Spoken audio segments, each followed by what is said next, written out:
to us from Health and Human Services. So over to you, Ms. Samantel. Thank you so much, Chair Harrington. Good morning, Board of County Commissioners, Chair Harrington. My name is Mira Samantel. I serve as the Director of Health and Human Services. I use she, her pronouns. With me today is Alex Coleman, who is a Senior Program Coordinator with our Public Health Division. Also in the audience, just in case there's questions, and she is on the agenda, is Dr. Marie Bowman-Davis, our Public Health Division Manager. And as the Chair said, we are here to present applicants for our Public Health Advisory Council, or PAC as we call it. With that, I will turn it over to Alex. Good morning, Chair Harrington and members of the board. As I mentioned, I'm Alex Coleman. I am the staff facilitator for the Public Health Advisory Council.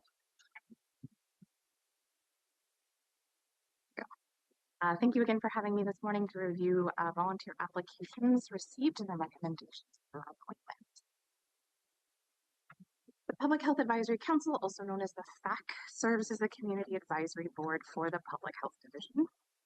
PHAC makes recommendations to the Public Health Division Manager, who also serves as our local public health administrator, to improve the health and well-being of everyone in Washington County.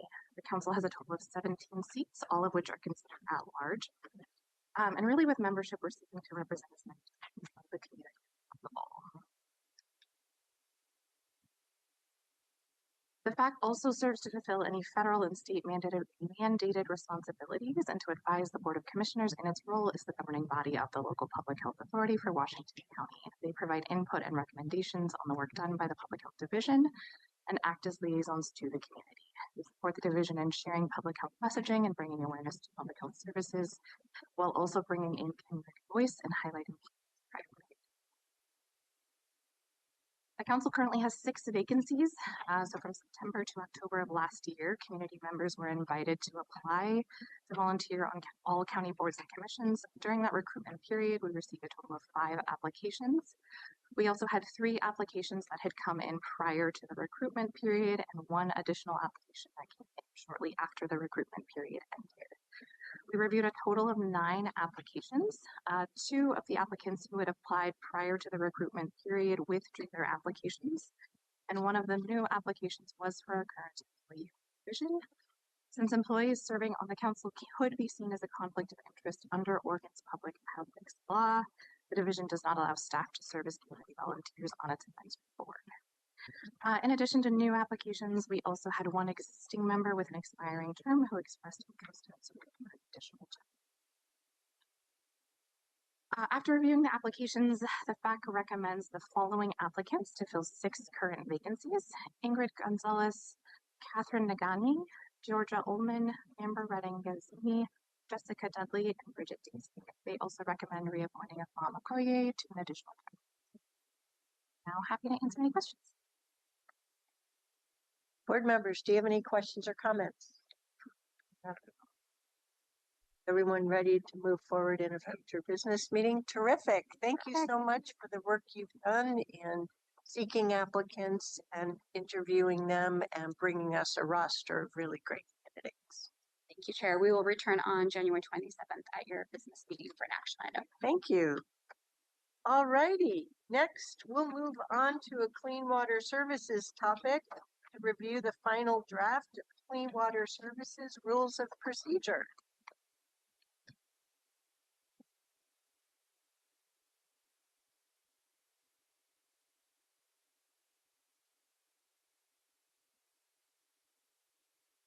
Morning, Board of Directors. Brad Anderson, Senior Assistant Legal Counsel, along with Elizabeth Edwards. Elizabeth Edwards, Chief of Staff, Clean Water Services. So the item before you today is we've been before your board multiple times this last year on having a separate rules of procedure when the board meets as Board of Directors for Clean Water Services. As a refresher, we started with the Washington County Rules of Procedures and made some revisions that adopted them based on the needs of clean water services. As I said, we came before the board August 14th for input onto the rules. We made some changes, came back on September 4th, 2025.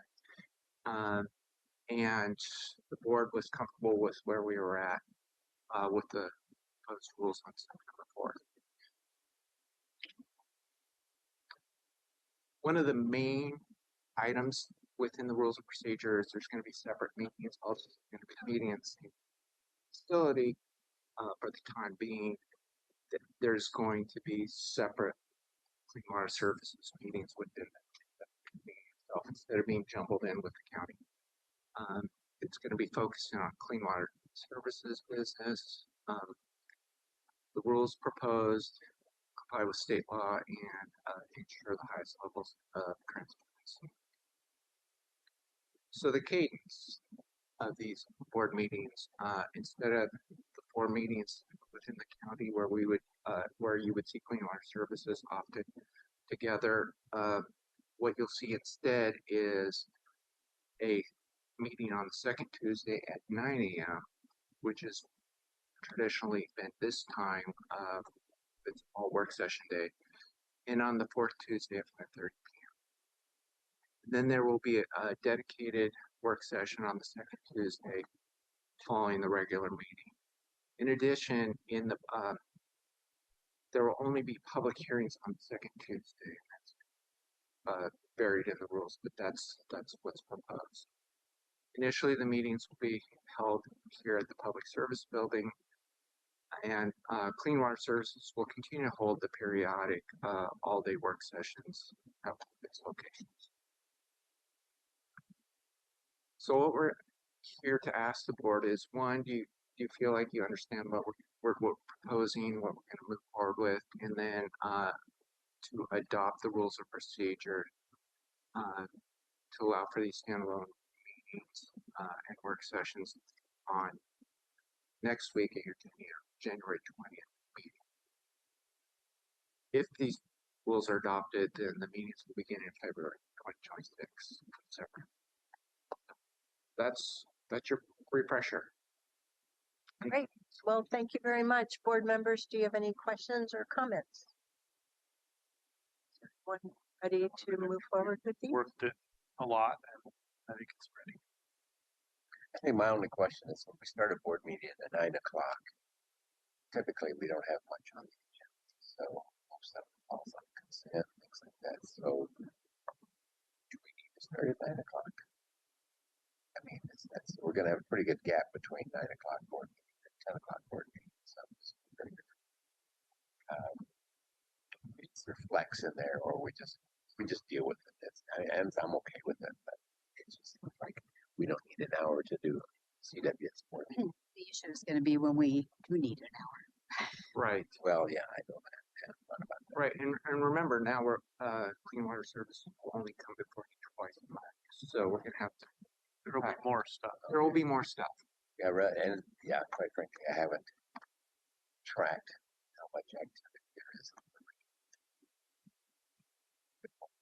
If it's not working, though, we can revisit it. Next. Okay. Yeah, and we have gone back, Director Willie, to take a look at what is our usual cadence to have a sense of how to pace. So this is our best guess based on data. And as folks referenced, we can adjust as needed once we learn a little bit more. But we did look to the past to inform what the cadence would be. Okay. I would also add that we have to allow for time for public comment. Correct. And there are set times for that. So the time has to accommodate that as well. So in terms of my questions and comments, I thank you very much for putting this together and having the multiple reviews with the board for the sake of the public and transparency. The Clean Water Services through the interim CEO and I assume with the future general manager will continue to work with staff and employ the same new Clean Water Services rolling agenda and work session day planning outlines that on the Washington County side we refer to as the rolling agenda, and that those will be available as part of packets as well. In addition, you've let us know that the CWS packets will be managed using the same portal software that the public is familiar with Washington County using. And there will be further improvements so that when someone is within the portal, correct me wrong, board clerk, there will be under meetings, there will be a new section. So if you look at the meeting format and you see all the Washington County committees, you'll also see CWS as a standalone as well. It'll be a little easier to see when the most recent set of meetings has been. Are there any other improvements on either on that portal or the CWS website that you would like to mention now? No, Chair, you highlighted correctly. It'll have a standalone box. It'll be at the top of the page. You have the Board of County Commissioners one, and right next to it will be Clean Water. So they'll be right at the top of the page, easy to find for the public. Even better. Great. Thank you very much. So we will be adopting these when? January 20th, next Tuesday. Terrific. Thank you very much.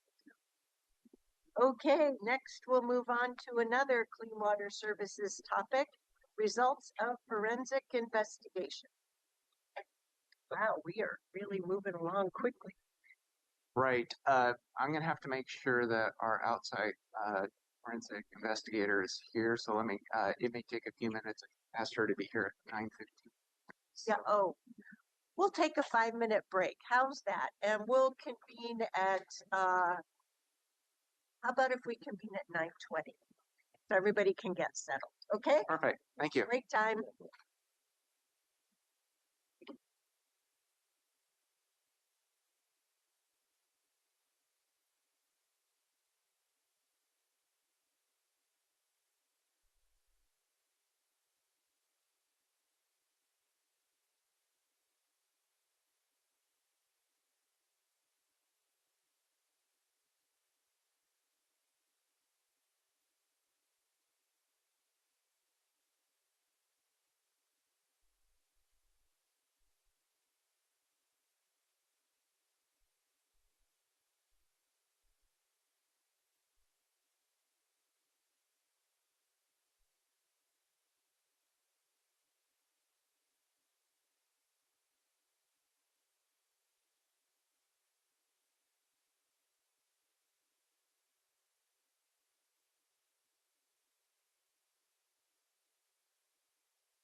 Welcome back from break, everyone. Over to you, Chair Harrington.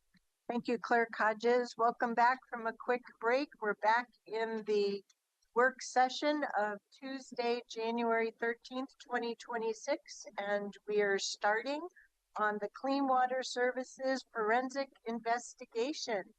I'm not quite sure of this panel of experts who to turn it over to first. So I'll get things started. Thank you.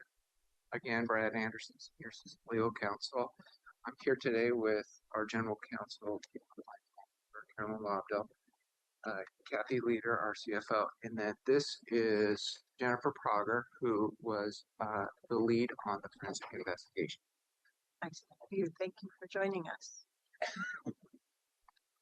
So here's our presentation overview. Of course, you can ask questions at any time. We have plenty of time for the board to discuss and ask questions.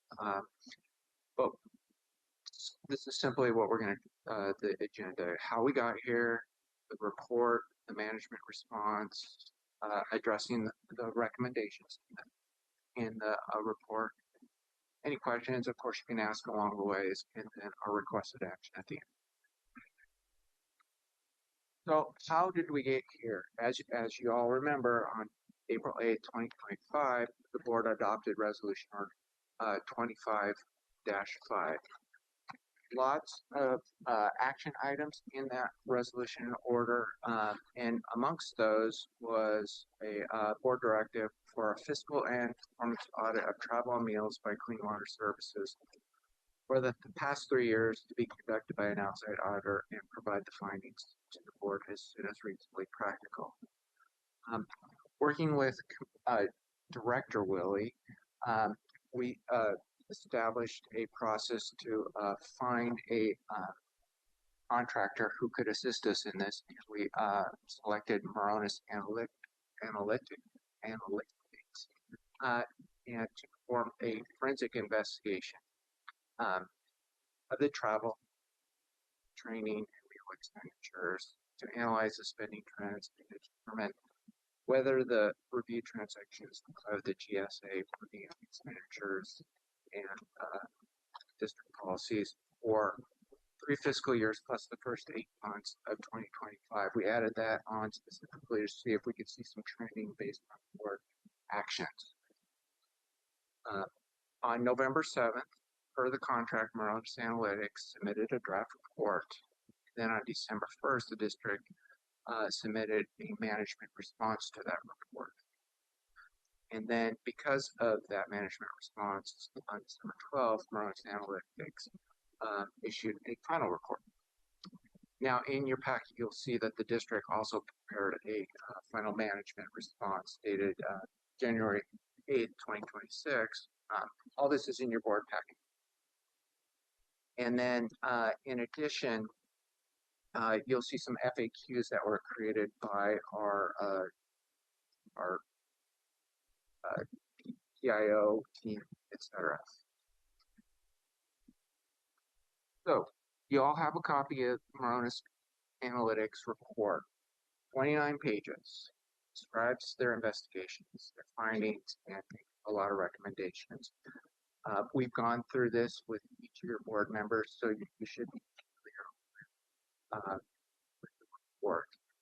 Jennifer's here to answer any questions you have regarding that report. The report is detailed, very detailed. Her team with Archita went through hundreds and hundreds, if not thousands, of line items to determine what they needed to do to provide this report. The investigative report measured against district policies that were in place at the time of the actual expenditures. So it's not measuring against current policies that have been significantly updated based on your board's requests. Jennifer's team identified their areas of concern and made very specific recommendations. There's 9 at the end of the report. As I said, the district policies and procedures have been updated as required by the board after the period reviewed by the investigator. So it's a snapshot against old policies.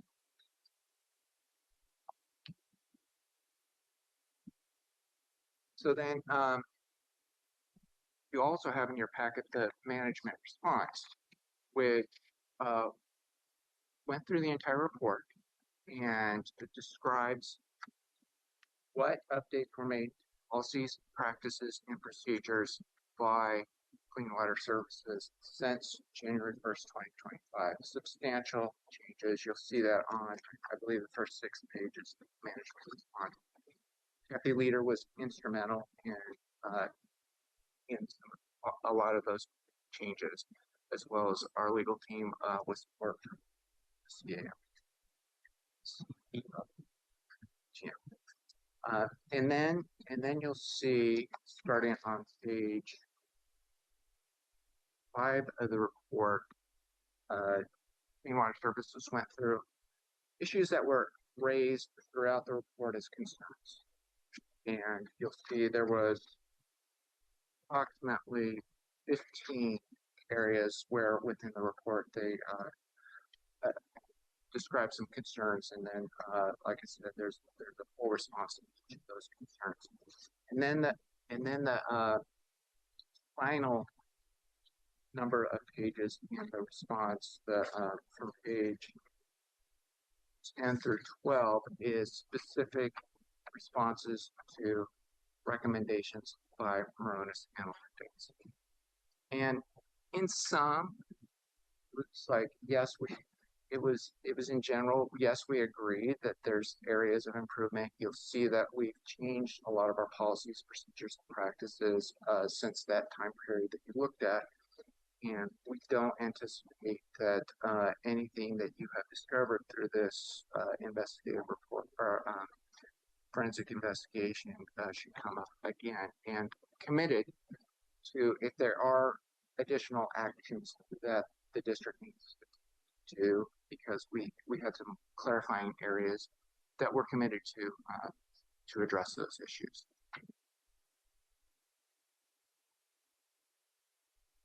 So like I said, Moronis Analytics made 9 recommendations. As I said, most have already been addressed, and the district is committed to updating policies and procedures as needed. I can tell you this was a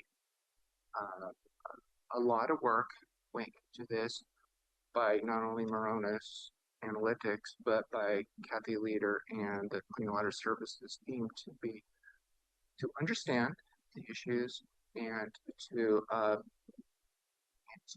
adequately address those issues. So, for example, one of the challenges that was discovered was the paperwork that was associated with travel, training, as well as meals. So there have been a significant amount of changes on how the paperwork is processed. So when you want to do travel, you have to submit a travel training request form. And now there is within the policy there for the supervisor, there is an evaluation of prioritization for travel and training, which didn't exist before. So a supervisor can make an intelligent decision on whether this is appropriate travel and training, and then determine whether to allow it or not. But that's all done in advance, and it's all papered. And there's what's the system we're using? Oracle Yeah. management. It's the place where you go then and enter in approved. Yes. So there's clear paperwork at the beginning, and it includes for the CEO, GM, as well as board travel. Then after the training is completed, there is a reconciliation, and it's all and there's paperwork associated with that. And the team at finance can make real life evaluations on whether it's appropriate expenditures or not. So, for example, if you're flying, you can still fly using your own booking your own flights, but you're going to only get paid either the cost of the flight or the amount that was determined by Clean Water Services travel agent to be an appropriate cost, whichever is less. So that's going to happen throughout the entire process, and it's going to be easily identifiable in the paperwork. So that's just but one example of areas that were identified and addressed through this process. There are plenty of others we can talk about if the board wants to get into, but I just wanted to give you an example. Does the board have any questions before we start to talk about next steps? Board members, any questions at all? At some point, I'm going to have comments. No questions. I don't have any questions. We've covered this individually, so I feel really confident about my materials here. Okay.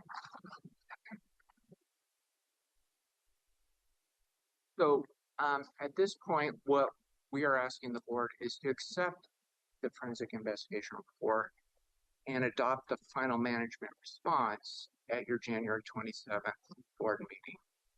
And in addition, there will be a separate action item that we're proposing to recognize that all the actions within the RNO 25-5 have been met. So that's our ask. And that will close that, correct? Correct. Just want to make sure we see that. Yes. And for the sake of the public, that January 27th board meeting is an evening meeting that starts at 6:30 p.m. And as of February 1st, or the beginning of February, Clean Water Services will no longer have an integrated meeting with the Washington County Board of Commissioners. And so that second next step will be completed at a future Clean Water Services standalone board meeting. Right. Now, board comments. The floor is open.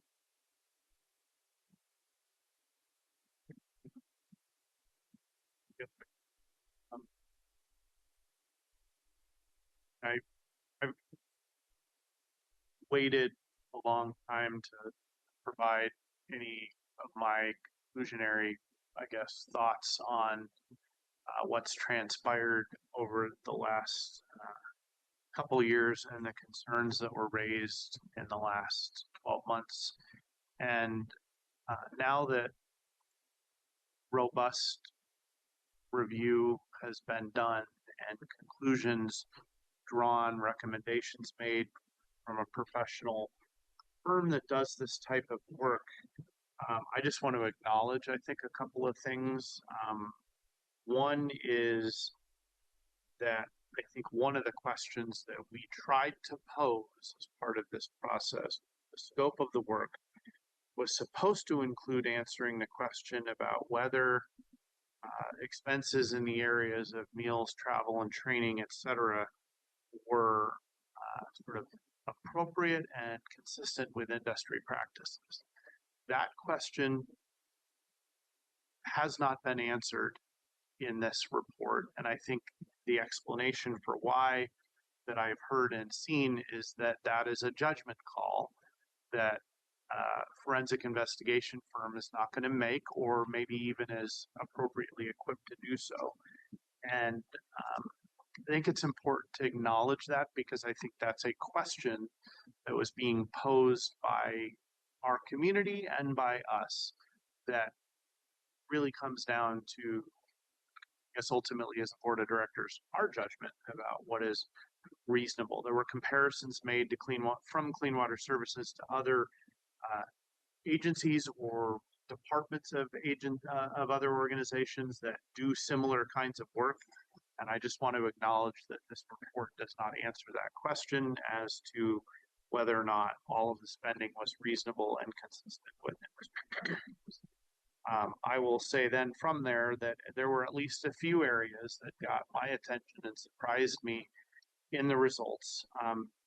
And those really related to technology purchases from a previous CEO and just the amount. I'm going to conclude that I don't, and I think this is important to just acknowledge for the public.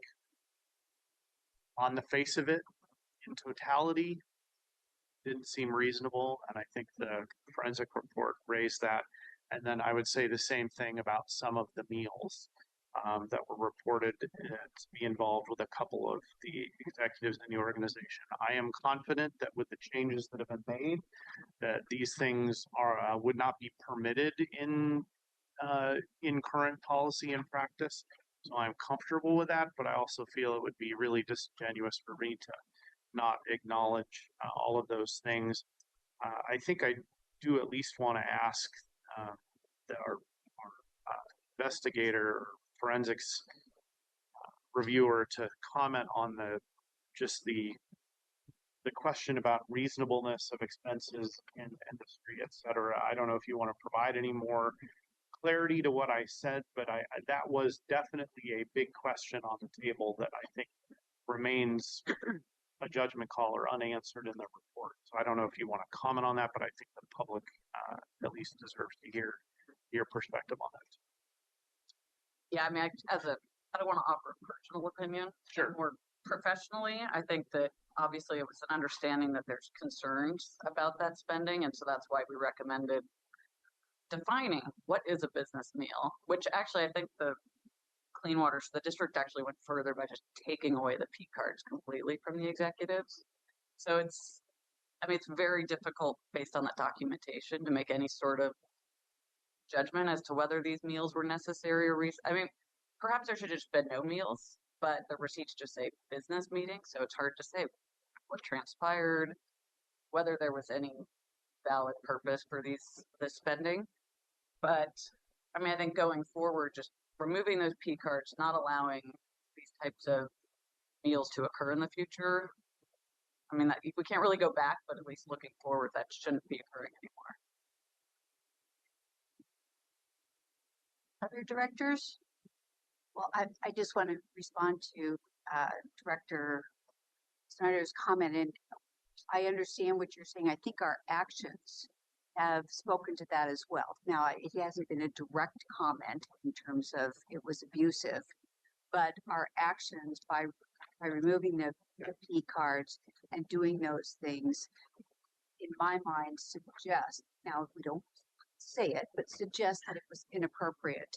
And we recognize the fact that it was an abuse of the system that we had in place. At a minimum, we didn't have adequate internal controls. Yes. And so, and I'm comfortable saying that out loud, that when I look back at the results through the investigative report, the business meals in particular stand out as limited to a very small, very select group of people and an extraordinarily high amount.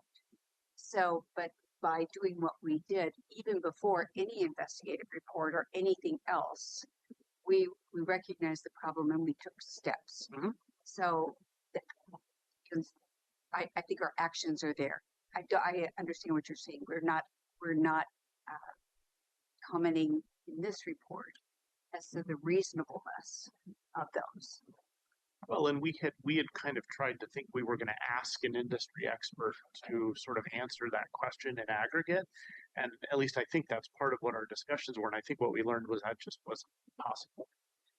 But we had our own eyes on Yes, this absolutely. and realized it wasn't acceptable. Absolutely. Other directors? Yeah, I can jump in. Thank you for the presentation and for this very well done report. So congratulations. I really appreciated the details analysis that you've done, some of the numbers. I will tell you that in the aggregate, it is a lot, but I think it's also less than what the media has been reporting if you disaggregate per year. While it's still unacceptable spending on behalf of ratepayers, still it was a little bit of a calming factor to see that Clean Water Service spending in terms of at the leadership level was somewhat contained. So I thought that was a really good call out. And obviously the staff, we all got the opportunity to review this in detail with the staff and have a bit of a one-on-one briefing about this report. And since then, I did have a time to read. My question I asked the staff in that briefing was around what is the recommendation to the board in terms of reclaiming some of that money. I know some of the staff that departed said that they put it on the table on a public records information presentations that they were willing. And I think it's a decision the board can make and revisit. And then the other comment that I wanted to make is, you know, the public had a really quite of opinion about what went down with Clean Water Services in this area. And there's been a lot of coverage and visibility to the community members of this issue. And one of the things that came out of that was Clean Water Services retaining an investigator to investigate this issue, to come up with a recommendation, how fair that process was. So I'm wondering if you didn't work with the staff and you were an independent contractor, how would you have handled this differently? Actually was independent. I mean, of course, I rely on the staff to get the documents, but this is an independent investigation. I was not steered by the staff at all. I felt that they were very willing to, produce the records I requested. I never got any pushback.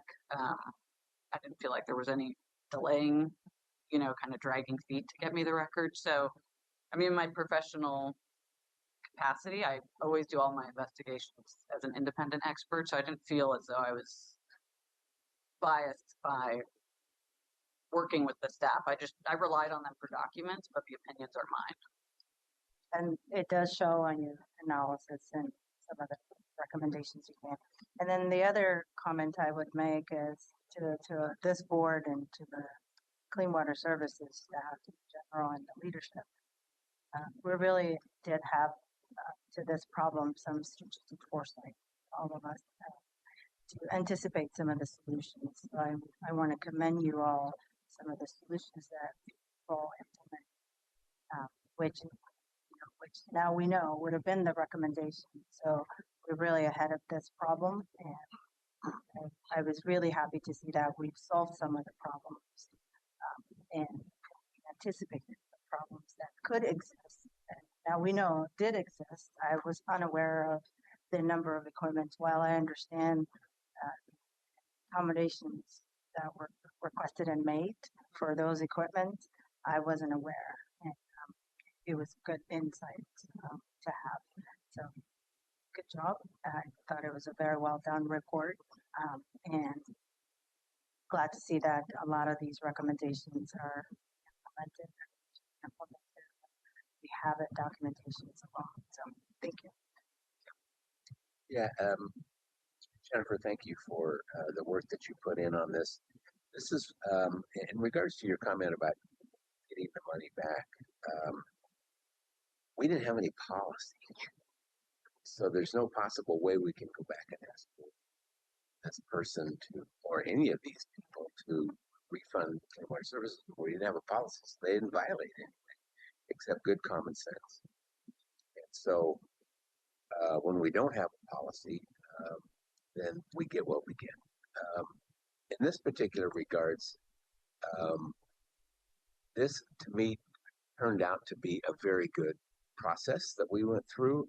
We were able to peel the onion back, so to speak, and every time we did, we found out we had some more issues. And so, to your credit, Jennifer, and your company, I know that we paid you X, and you exceeded that by about 2X, which says to me that your focus was not necessarily staying on budget, it was to do the job that we were asking you to do. And we appreciate that very much.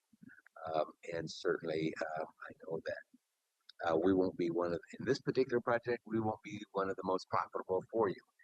But at the same time, you sent a real strong message there. And that was you're committed to what the objective of this investigation is, and we're going to complete it. I also believe that part of the issue was that the tentacles of travel and entertainment went everywhere, through P cards, through departments, through all kinds of things.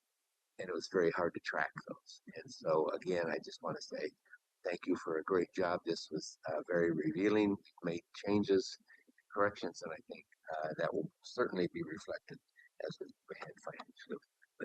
Thank you. Chair, may I ask you a quick question here? And that is, we've talked about, thank you, Jerry, for your comments about policies weren't there and we don't have a recourse. The other thing I do want to point out is one of the issues was the equipment that was purchased, that has been returned. That's my understanding. Yeah, I just want to make sure that we're clear when we make a public statement about that. Whether or not the purchase of the equipment was appropriate, we'll deal with that through policies. But we have that equipment has been returned. Good clarification.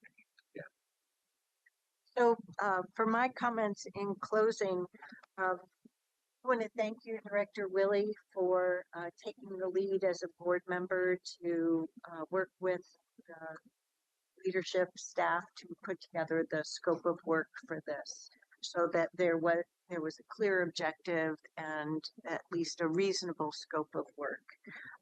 Thank you very much for producing it and doing the very professional and thorough work that you have done on this. And you've also presented it very well in the document, but also here. I want to thank the Clean Water Services team, not just the leadership that is here today, but also the various team members. I know, Ms. Leader, there was a lot of work to seek out electronic records and paper records as well.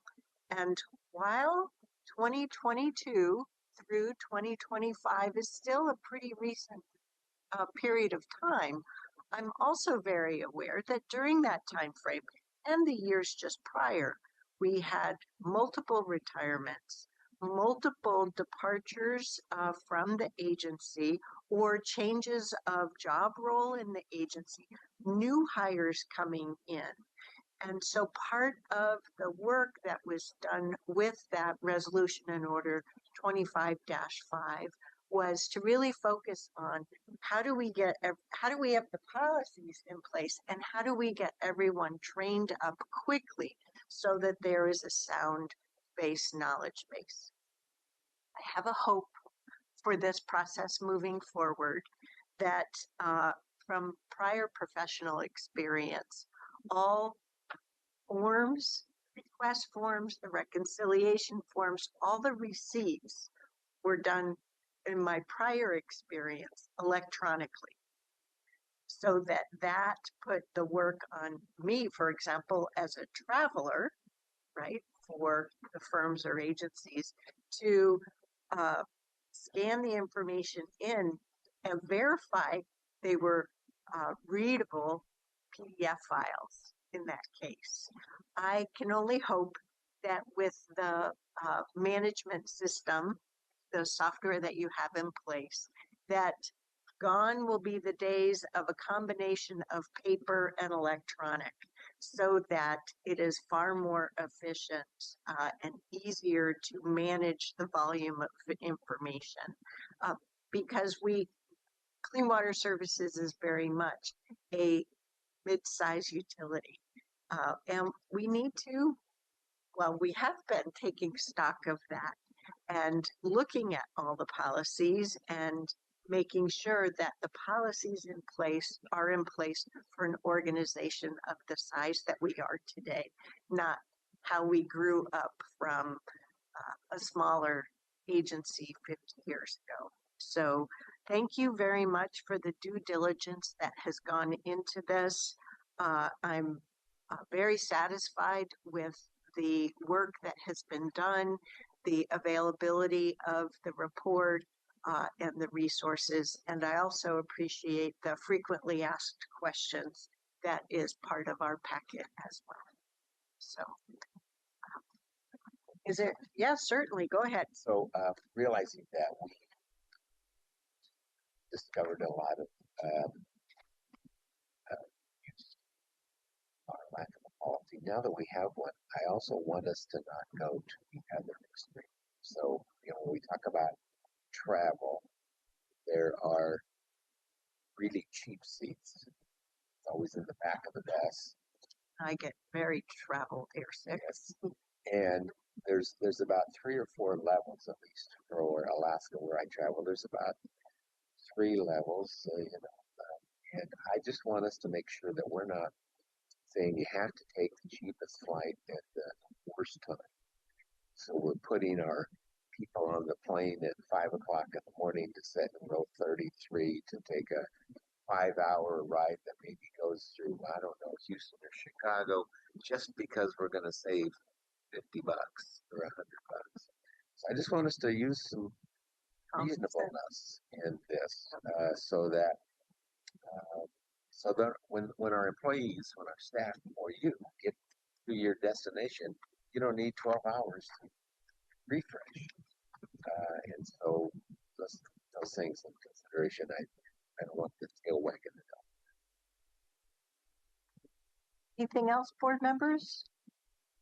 Anything else from water services or experts? I think the point about the reasonableness, and we're not quite able to capture that is I take that seriously.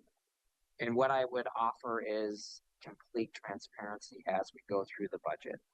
So with respect to the food policy, having very defined policy now makes it easy for us to set a budget that is reasonable, not just from the executive level down to the bottom, but also across the district. So what we had seen in some cases, some departments were also spending more than less. So having kind of a common basis to developing a budget is a really valuable tool.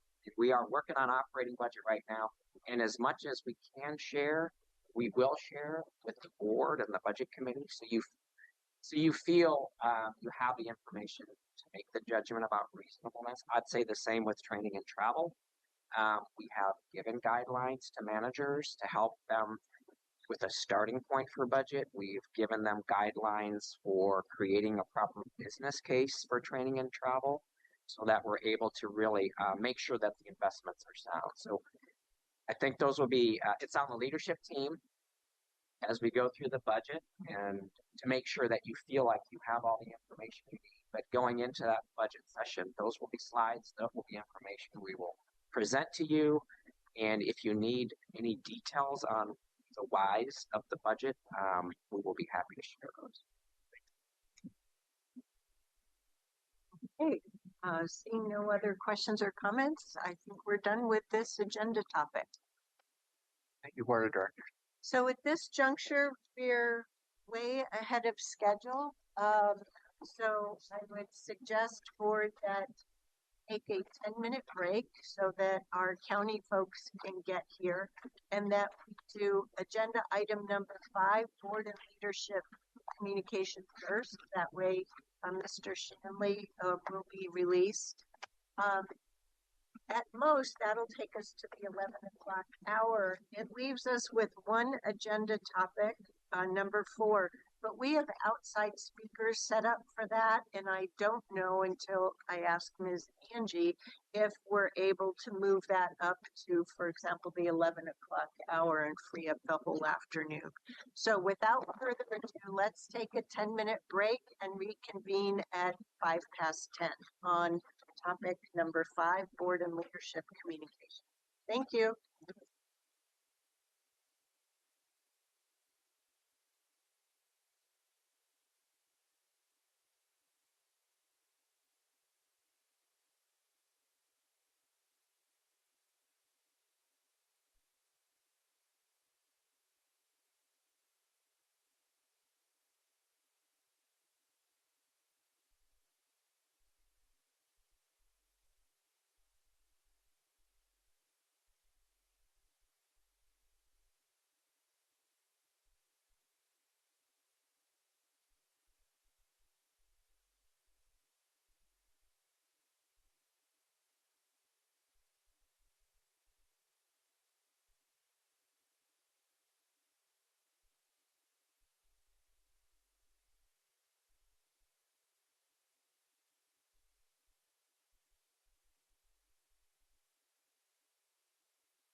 Welcome back from break, everyone. Chair Harrington. Thank you, Clerk Hodges. Welcome back from break.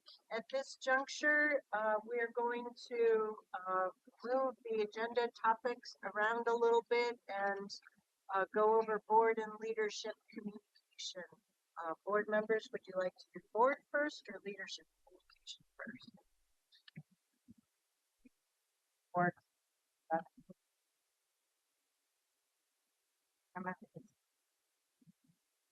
Board.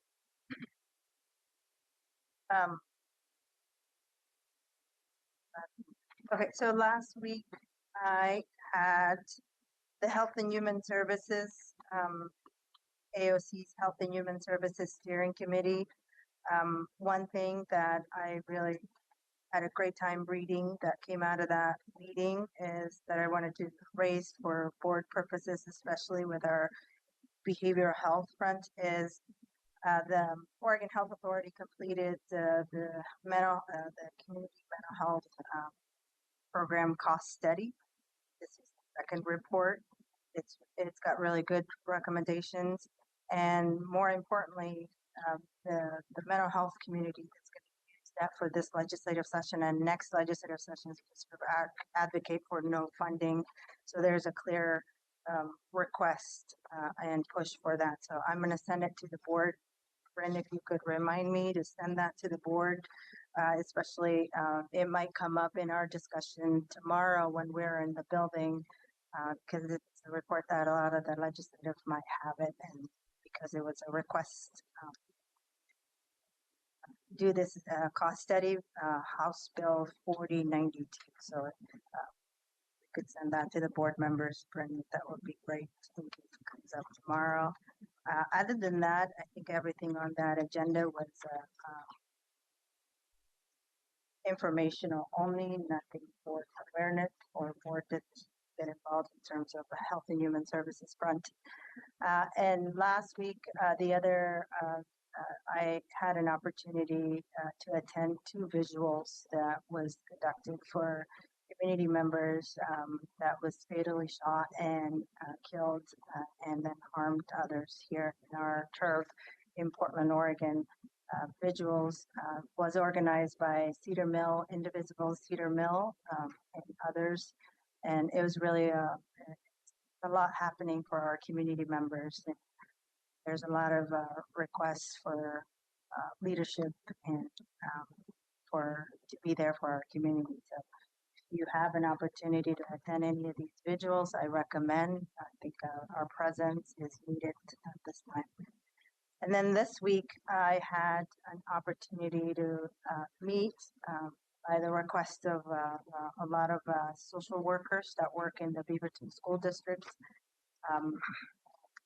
16 of them meeting to sort of talk about this moment and navigating this challenge coming from the federal agencies.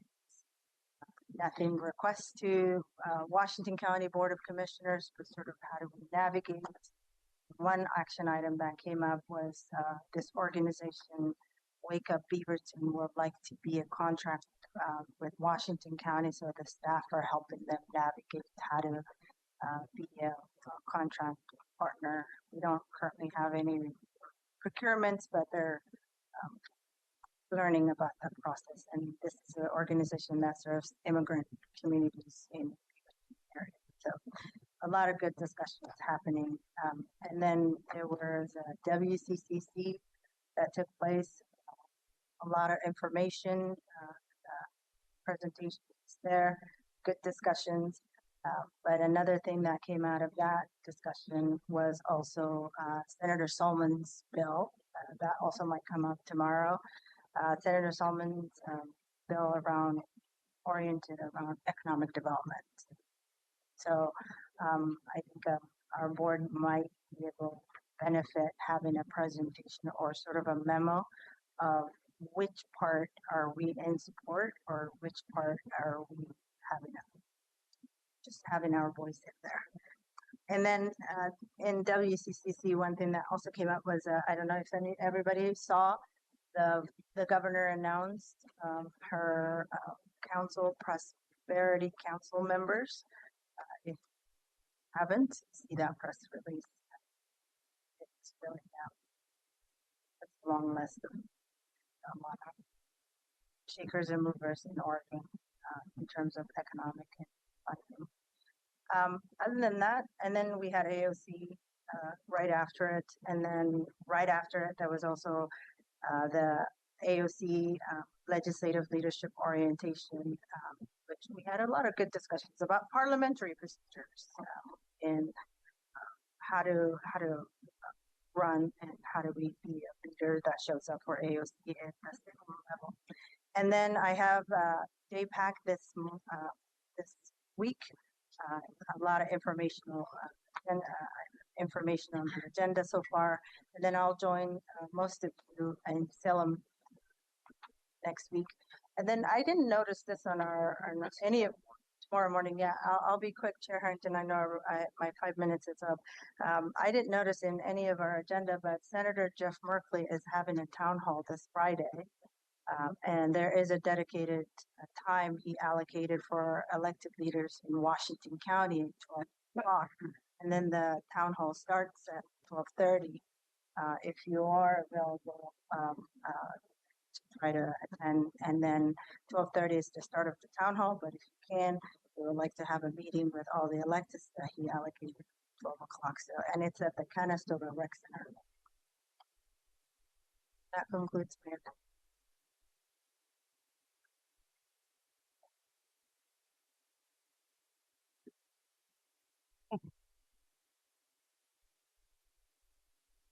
Yeah, terrible, I guess. Here and I joined the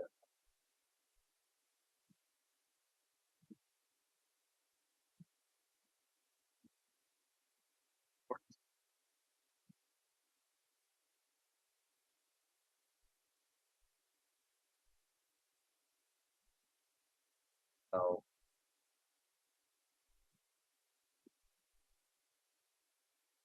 that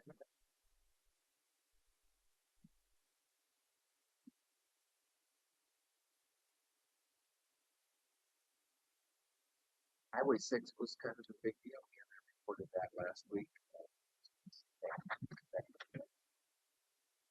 With that, we got out of the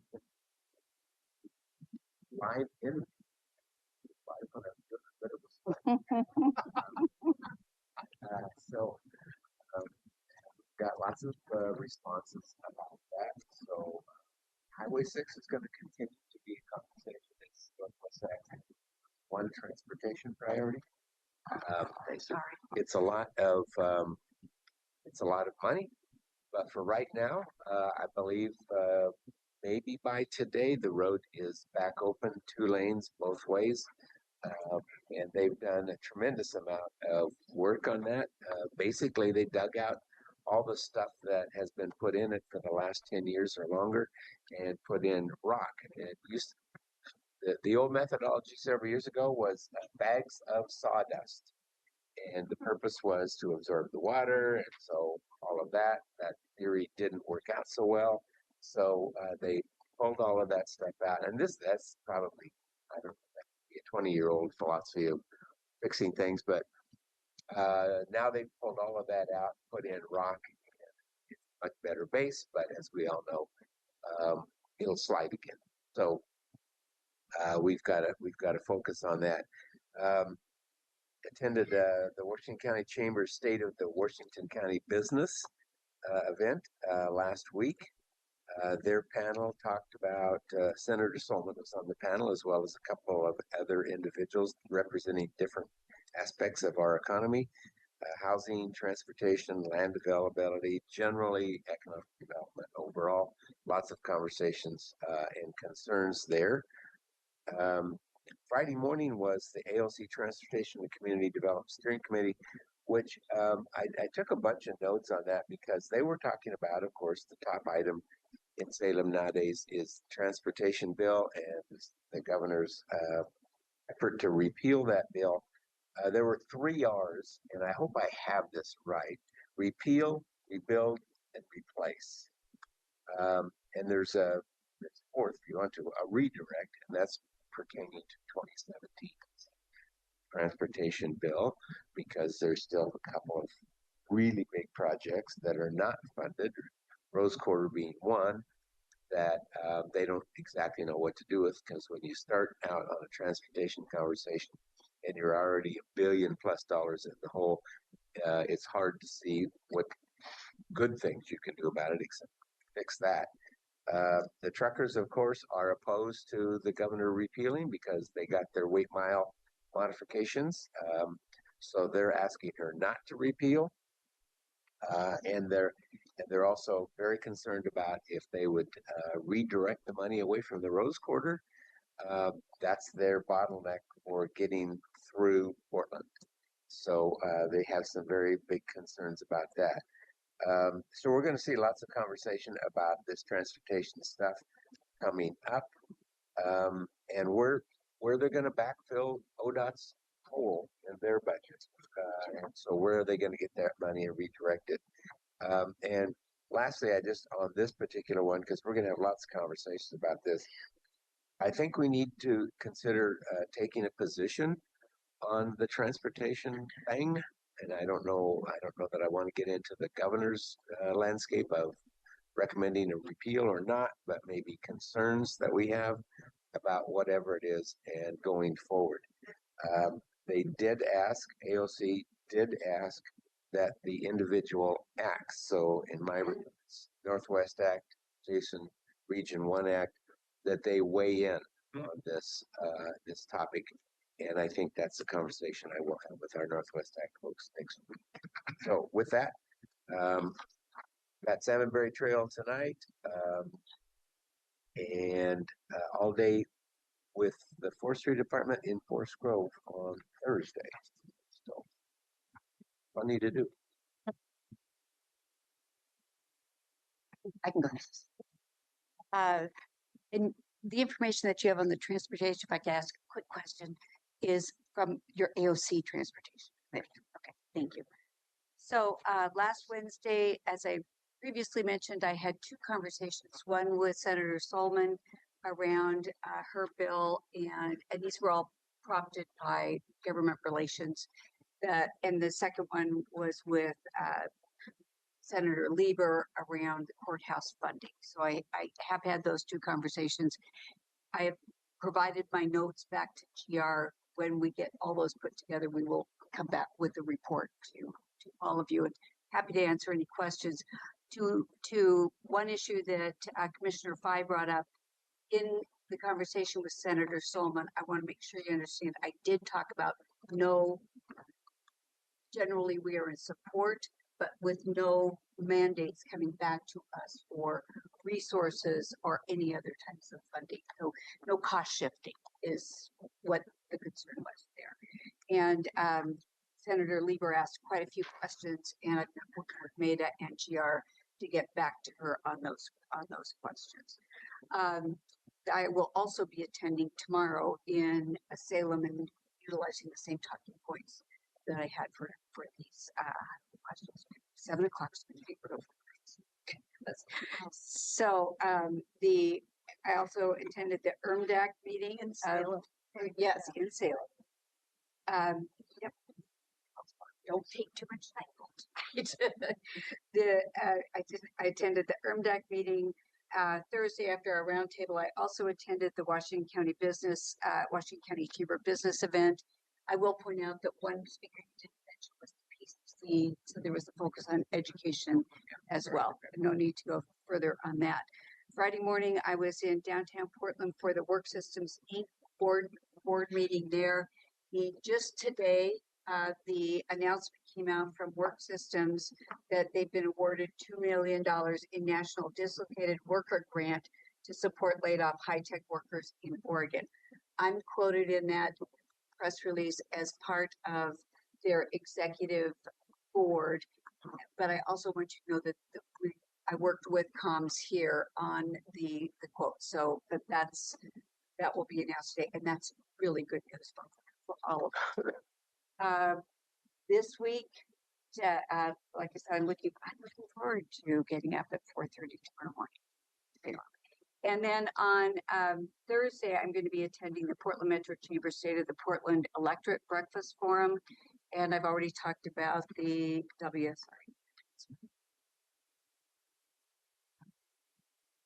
All right. I think I reported last week I was going to be helping to review some aviation grants for my participation in Region 1 Act. Halfway through that process now, what I learned that I want to share is that the FAA, the federal government, is still matching 90% of, like, they'll provide 90% of funding for most projects at airports, which is interesting to me if they meet certain criteria. And the state is doing something I think is pretty smart, which is similar to things we do around transportation funding, where they prioritize providing the 10% local match so that airports locally. I thought it was interesting in part that the federal match is still 90%. I don't think we see that in a lot of spaces, so I thought that was interesting to note. Friday of last week, I met with Aaron Doyle about new commissioner onboarding and then had a one-on-one with the county council. Yesterday, I met with the Tiger Chamber CEO, and we meet quarterly. A couple key points from there. I think they're still seeing significant business impacts from ICE enforcement activities. And I think we all are hearing that theme, and I just want to make sure that that doesn't get lost in some of the conversations. It's just what the negative sort of economic impacts of that policy are, where enforcement actions are. So that was one topic. The CEO also has some interest in getting more information about the CAT as it relates to individual, frankly, some challenges with houseless individuals who've been kind of kicked out of all the services and sort of remain. And so I'm getting Bryn's helping get some connection made there, so they at least know what resources are now available in our county. So there's a gap. Yeah, well, and that people in the south part of the county honestly have less visibility to that. So we're working on that.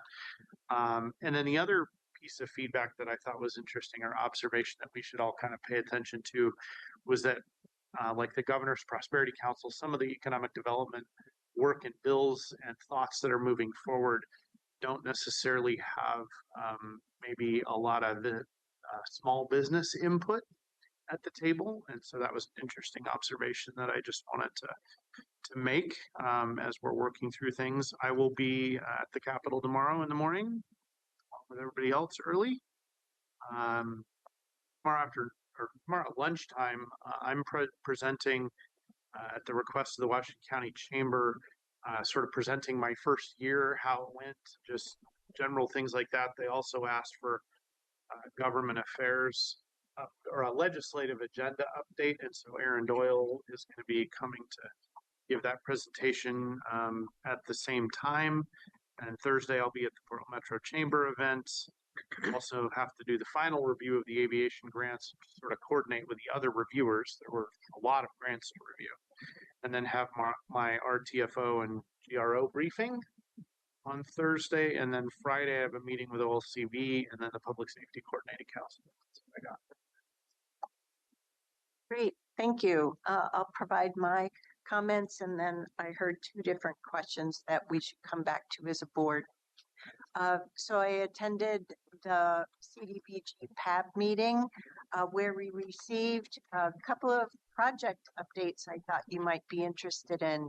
The Cornell Davis Street Phase 3, as you know, that was an infrastructure project for sidewalks and ADA ramps. Looks really good, positive impact in the city and with mobility. Then we had a project report out on the Casa Ampara project. That was a bunch of remodeling funding, new roof, $2 million total, new appliances, siding, reinforcing the decking, the walkways, and ADA standards. So that rehab of 20 units is now done as well. We are in the stage. We did our first overview of the new Zoom grants that have been submitted, 3 facilities grants for infrastructure and 13 public services grants.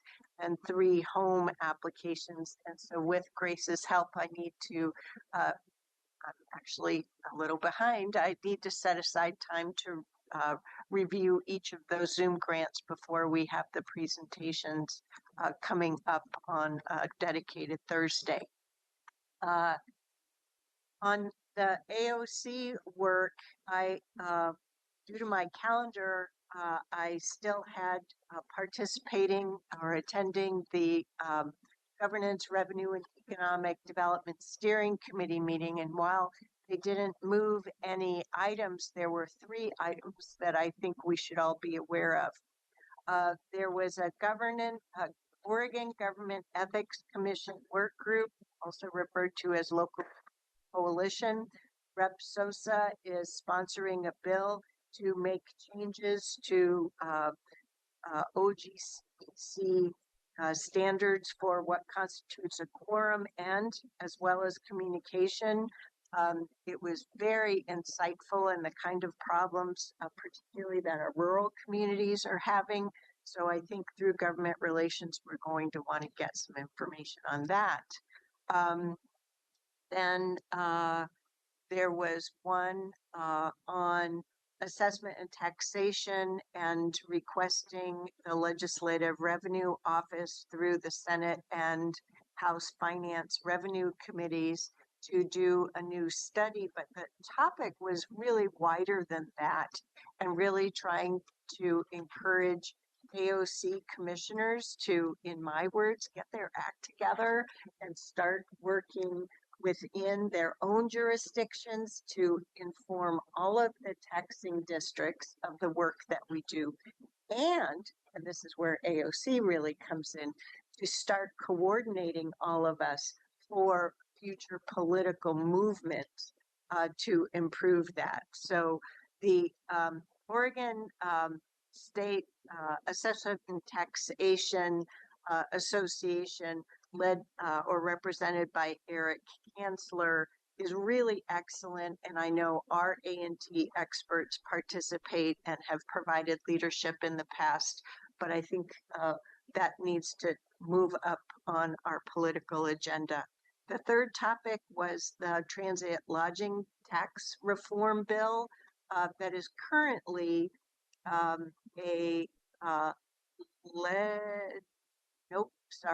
it goes back to House Bill 3962A that changes the split, and it passed out of the House last session, but it got lost in the budget negotiations. It was referred to as fodder or something like that. So they're focusing first on the Senate side. And going from there. So that's another thing that we have to actively watch in the short session. It has advantages for many counties. So coming back to the 2 questions that I raised by individuals here. So for board consideration, the first was making sure that all board members feel well informed on Senator Solman's upcoming ECDEV bill. I don't know that it has a number, but maybe you all know. Yeah, well, we've hit on it before in if I recall correctly, which even though I state my understanding, that may not be correct. So please correct me. But I believe we touched on that when we had our state ledge agenda review with GR recently. So, but if you board members need something more than what you already have, it's a board decision. Do you have what you need? I do, but I've been working on this with GR, so I have what I need. Yeah, I mean, I think I do. I think as it evolves, though, as these things typically do, we'll need to continue as the Through the process happens. Yeah. Right. Yep. It's definitely an area we got to pay attention to. Yep. Yep. And then the second one was the transportation efforts that are coming up in the short session, right? All we've seen is pre-session buildup to potentially repeal the bill that was passed in the 2025 session and possibilities that may form up through either the 26 short session and or leading up to the long session. So do you feel that beyond what's being done via the acts that the board needs to ask staff to bring that back either before the short session or during the short session, or just navigate, see how it goes during the session, which we already have placeholders in the rolling agenda for? I think the question is, if I can summarize what I'm hearing, is should the governor repeal the entire bill? Should she only repeal the parts that have been put on the ballot, or maybe on the ballot with the signatures, or just throw the whole thing out? And you're asking whether we want to advocate for a particular position on that? Is that really your question? Yeah, I would like to, when I'm asked a question, for example, at our Northwest Act or some other place, when I'm asked the question, where's the commission on this? I don't know. And so I'd like us to have that conversation if we could. I don't know how we facilitate that, but well, we did. Some of the thoughts. If I can go back to trying to remind myself of the 25 session, we worked really hard. Many worked really hard towards the end of session, which I was away on vacation for, but there was work done to make sure that we maintained the 50-30-20 because that was at risk. And beyond that, we had weighed in about the needs for transportation funding, including for public transit, which is why we supported that bill during the 25 session. So, so I think our position stood on that bill, but right now there are a bunch of different opinions going out there. So my individual preference as one of five is to wait and see how things go, because the situation has not changed in terms of the need for the suite of transportation funding that we worked hard to support in 25. So the needs continue to exist. How we have thoughts on potential proposals, it's all just a potential proposal, right? So, you know, as one of five, I do think it was sad that the state legislature seemed to not have as much conversation as that some would have wished, as we saw play out in the press, at least, if not on the floor. But that's theirs to fix, not ours to fix through weighing in on anything. And that's where I don't know if they're going to fix it. It should be that they don't do that again. Yeah, yeah, yeah. That was just not a good way of trying to make policy. And, you know, we now see the results of it. Because frankly, I don't think the referendum would have happened if, you know, a significant bipartisan work was done on that. Well, so is that sufficient for now? And then, you know, we'll see what happens with the opening of the session. Because we don't even know what leadership's going to bring forward, if anything. Well, if we got to make the decision of either we repeal it, we repeal only the things that have been going to be put to the vote, or we do nothing. That seems to be the stakes right now. We don't have that kind of power, but I think the problem, though, with one of those positions is not workable. Like, there are things in the legislation that require funding, and if the funding part's not there, but you have all the requirements parts, that doesn't work. I mean, that's, I think, partly why the practical or pragmatic part of the governor's approach right now is to say you can't have one without the other. My understanding is Commissioner Welly, with discussion with Representative McLean and Councilman Gonzalez, is that complete repeal is on the table for full, not the other options. And then to use 2017's funding to shift that to what should be. And I think our position, as Chair is saying, is we hold the line on the 50, 30, 20. Say we have a project, like I think that's AOC's position too, to push for that, to hold the line on that part. But I don't know if there's the other two options. Is it going to be the Washington County Legislative caucuses aren't going to have that option? It's just complete repeal to get behind. And then So do we want to, the question was, do we want to come back to this on a future agenda? Versus we have known, right? We agreed with the need to address transportation funding because of needs, and we agreed and worked towards 50, 30, 20.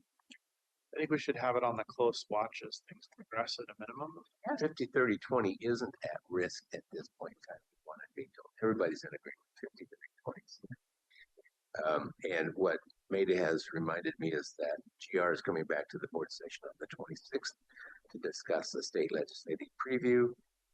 Maybe we can have that conversation. Can't wait. Look forward to you bringing it.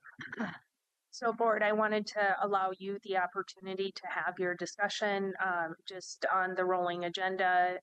It is scheduled for the 27th. GR is planning to have a discussion for what is known at that time on transportation and active.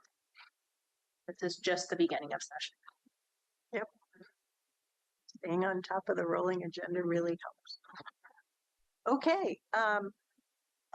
I will be out Thursday afternoon and Friday for the long weekend, as noted. So I'll still be here in the state and reachable by the phone. But if you need face-to-face or physical presence, Vice Chair Willie is there, as usual. So we'll move on to leadership communication. Okay, good morning, Board of Commissioners.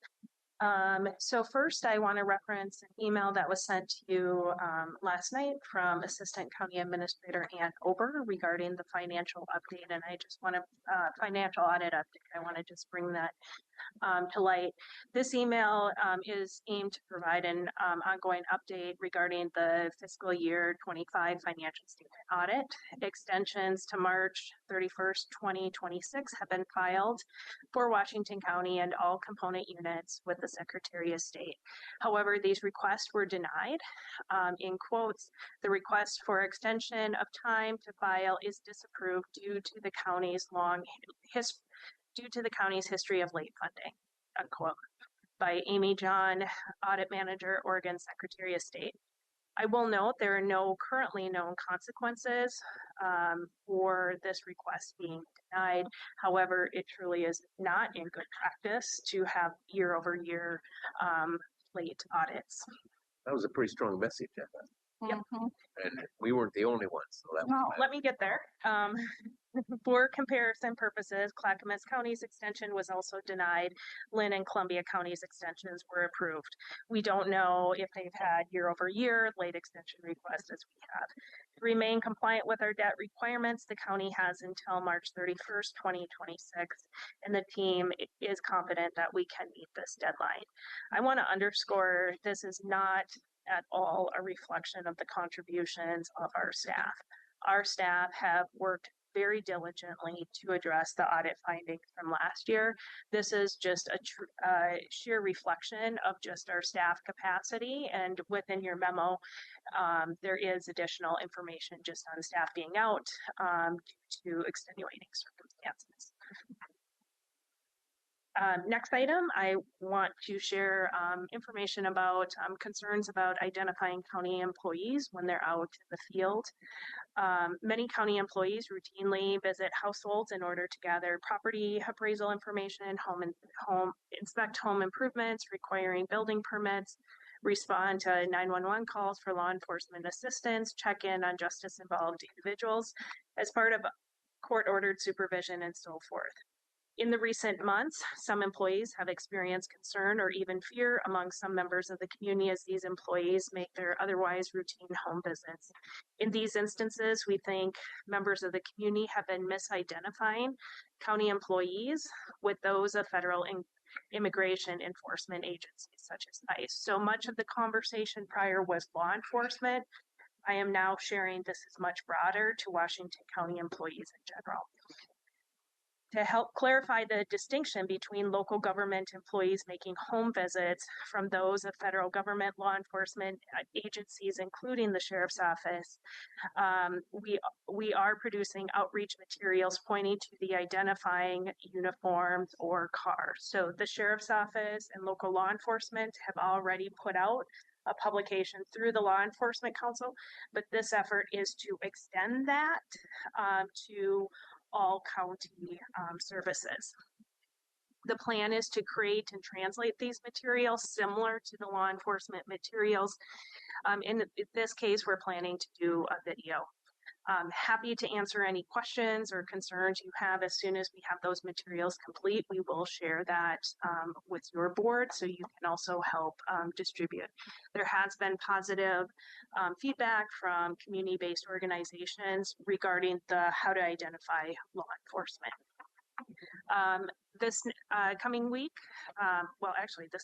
this week, I will be traveling to Texas for the ICMA Executive Board meeting. I will be traveling Thursday through Sunday, and Marnie Kyle will be serving as acting during this time, and I will be sending a follow-up email as well. And that concludes my update. Board, good morning. I want to take a moment to alert your board to an internal change to practice we're making in our office that's going to be transparent to you, but it does affect the most public-facing of the functions that we perform in our office. So as you may or may not be aware, Washington County is unique amongst other counties in that the county's counsel's office manages and litigates all civil commitments within the county. So civil commitment is the legal process by which individuals may be referred, typically by a medical facility, for involuntary commitment to a mental health facility because they are a danger to themselves or others due to a mental disease or defect.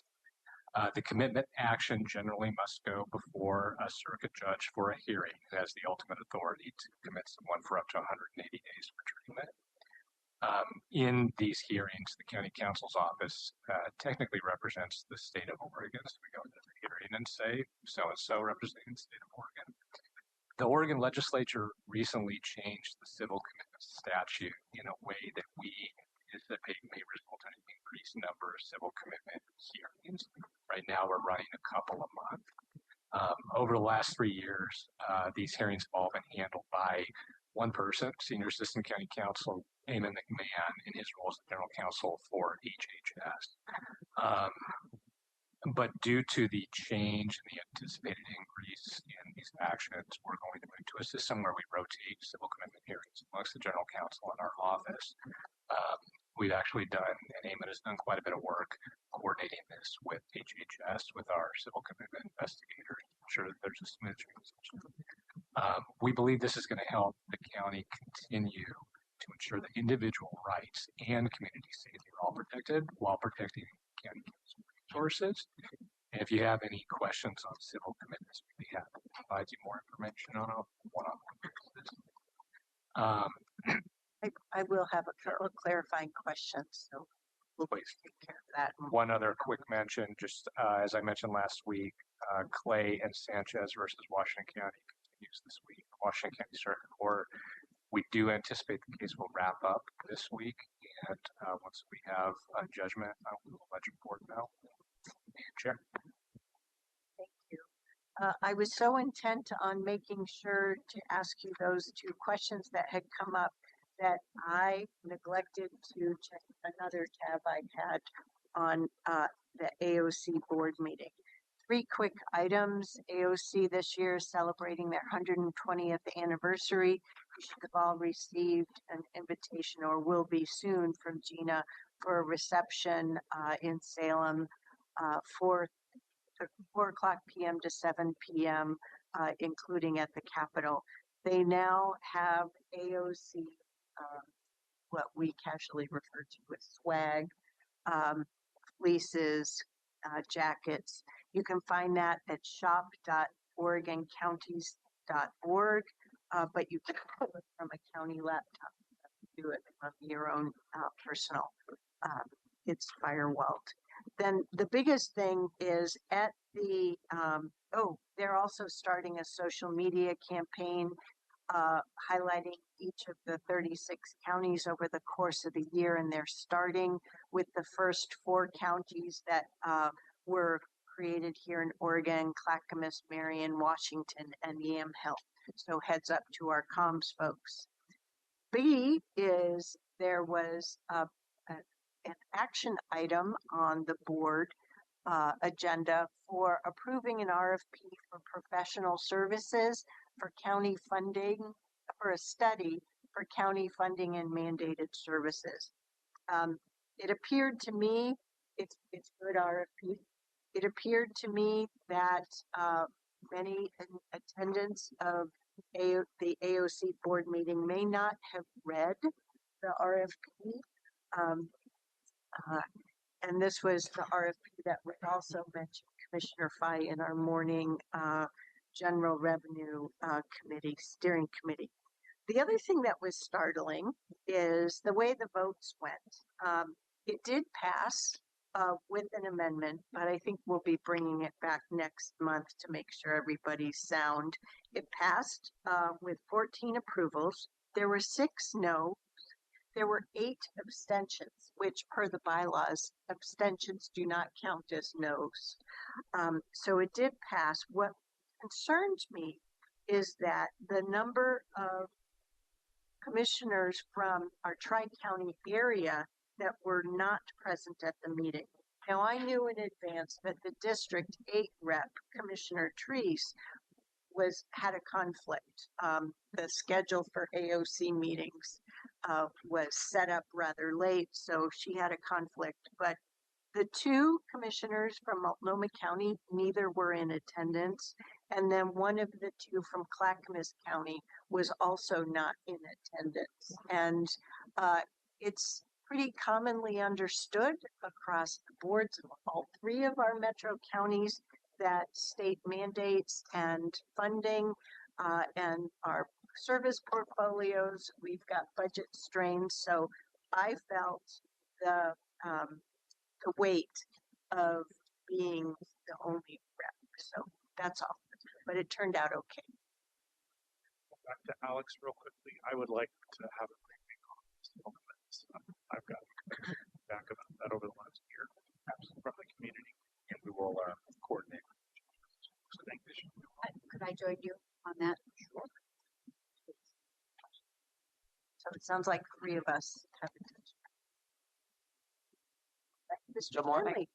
CWS Board of Directors. You've heard a lot from me recently, so just 2 announcements. The first is tomorrow night, we'll have our first Clean Water Advisory Commission meeting of 2026. We'll provide an update on the 2026 state and federal legislative agenda, refresher training on public meeting law, and a report on the FY 24-25 year-end financials. Second, Sunday evening, I received timely feedback from the chair as a follow-up to the roundtable that we had on Thursday, talking about my goals as interim CEO/general manager. So I was able to meet with Chief of Staff Elizabeth Edwards and Director Treese yesterday. A few minor suggestions.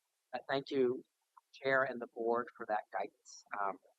I'll be out early today. I'll wrap up my comments and get that returned to you.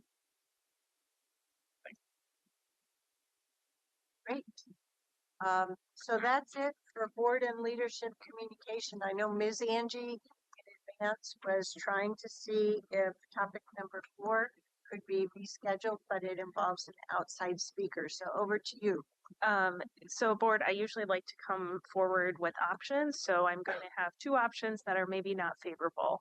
So we are unable to advance the item before 1 o'clock. So if your board wants to keep the item on this agenda, you can reconvene at 1 o'clock, or to respect your time and the long window, it could be rescheduled for a future work session.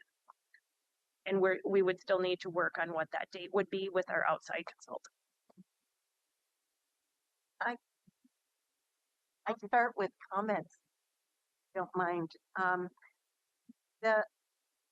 I asked for an updated rolling agenda yesterday, which Clerk Moss and Clerk Hodges provided because of some changes that were necessary coming up. And so I went through the rolling agenda again, and we have really tight agendas through the remainder of January and beginning of February. So then we'd be looking at into from February 10th onward. And here's the second bit from me personally as one of 5. We had the passage of the 2 levies, which was really great public feedback. And we have an action item coming before us on January 20th or 27th, I can't remember which, on the, oh, there it is. We had the public hearing on the Office of Access and Opportunity. And so I think we're moving forward with that, but that's where I thought it would be really timely having today's presentation in January. So that's just my view as one of 5. I don't mind, given that Tuesdays are our board days, I don't mind reconvening at 1. Personally, I would like to reconvene today and get this information. I think it's important. My day was scheduled to accommodate it, so I think being able to check it off is important, as well as get the information early, especially in relationship to our community engagement discussions that we're having. Yeah, I'm okay with Okay. So that's it for now, and we will reconvene our work session at 1 p.m. this afternoon. Thank you. The rest.